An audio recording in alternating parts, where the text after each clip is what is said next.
ખબરોમાં બન્યા રહેવા માટે બેલ આઇકોન દબાવો અને એબીપી અસ્મિતાને સબસ્ક્રાઇબ કરો।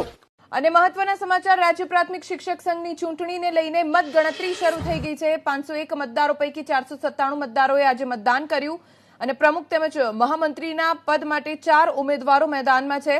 પ્રમુખ પદે છે ગિરીશભાઈ પટેલ અને દિગ્વિજયસિંહ જાડેજા સામસામે, તો મહામંત્રી પદે નરેન્દ્રકુમાર ગોહિલ અને સતીશભાઈ પટેલે દાવેદારી નોંધાવી છે। કોર્ટના આદેશ મુજબ ગીર સોમનાથના 9 અને બનાસકાંઠાના 33 મતદારોના મત અલગ પેટીમાં રાખવામાં આવ્યા છે। અમારા સંવાદદાતા અર્પિત દરજી જોડાઈ ગયા છે, વધુ જાણકારી તેમની પાસેથી પ્રાપ્ત કરીશું। અર્પિત, મતગણતરી શરૂ થઈ ગઈ છે, કેટલી વારમાં પરિણામ જાહેર થાય, શું શક્યતા છે? ધ્વની, મતગણતરી માટેના જે ઇલેક્શનની કામગીરીમાં જોડાયેલા કર્મચારીઓ છે તે આવી ગયા છે। હવે જે પ્રતિનિધિઓ છે બંને પક્ષના એ આવે એટલે આખી જે પ્રોસેસ છે તે શરૂઆત થવાની છે। આપે જે રીતે ઉલ્લેખ કર્યો કે જે અમુક જિલ્લા છે તેના મત બાજુ પર રાખવામાં આવે છે, જ્યારે આ 4 પેટીના મતને જ હાલ માન્ય રાખવામાં આવશે। મારી સાથે ચૂંટણી અધ્યક્ષ છે, તેમની સાથે વાત કરીએ। સંજયભાઈ, આ કુલ કેટલા મત છે અને બાકીના મત આપણે રિઝર્વ રાખ્યા છે, કેવી રીતે આખી કામગીરી કેટલા વાગે શરૂ થવાની?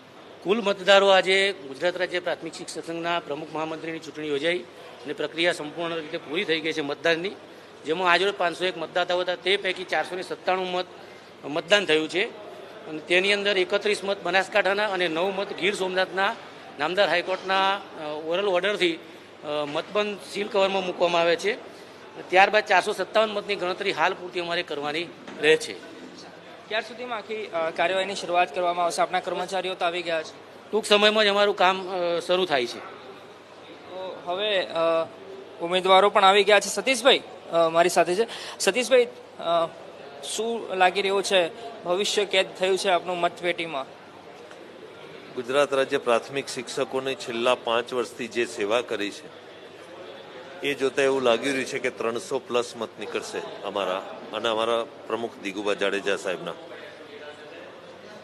તમે મહામંત્રી માટે લડી રહ્યા છો, તો શું તમારું આકલન શું કહી રહ્યું છે? આજે મત પડ્યા છે, કેટલા તમે શું કહે તમારા જીતની તમને કેટલો વિશ્વાસ? આ પ્રમુખની વાત કરી, મને 100% વિશ્વાસ છે કે 300 ઉપર મત નીકળશે। સામા પક્ષે બીજા ઉમેદવાર છે દિનેશભાઈ, આપે પણ ઉમેદવારી નોંધાવી છે, આપને કેટલો વિશ્વાસ છે? કેમ કે જે રીતે આખો દિવસ દરમિયાન માહોલ જોવા મળ્યો હતો ઉમેદવારો અને સમર્થકો બંનેનો। હેલો, આખા ગુજરાતના શિક્ષકોની એક લાગણી છે, એક મિનિટ પડીએ, જીતનો કેટલો વિશ્વાસ છે તમને? ગુજરાતના લાખો શિક્ષકોની માંગણી છે, તે તરફી પરિણામ દેખાઈ રહ્યું છે અમને। તો બંને પક્ષ તરફથી જે ઉમેદવારો છે પોતપોતાની દાવેદારી વ્યક્ત કરી રહ્યા છે। અને આજે દિગુભા, આજે આખો દિવસ દરમિયાન માહોલ જોવા મળ્યો હતો, શું લાગી રહ્યું છે એના પરથી? આજે કુલ રાજ્યના મતદારો 501 હતા, એમાંથી 597નું મતદાન થયું છે। એમાં 40 મત છે, એમાં 31 બનાસકાંઠાના અને 9 મત ગીર સોમનાથના, એમ 40 મત છે એ અલગ પેટીમાં રાખવામાં આવ્યા છે અને અત્યારે 457નું મતદાન કરવામાં આવશે। અને આજે 400નું મતદાન થયું છે, એની ગણતરીમાં 100% વિજેતા થાય એવો મને ભરોસો અને વિશ્વાસ છે।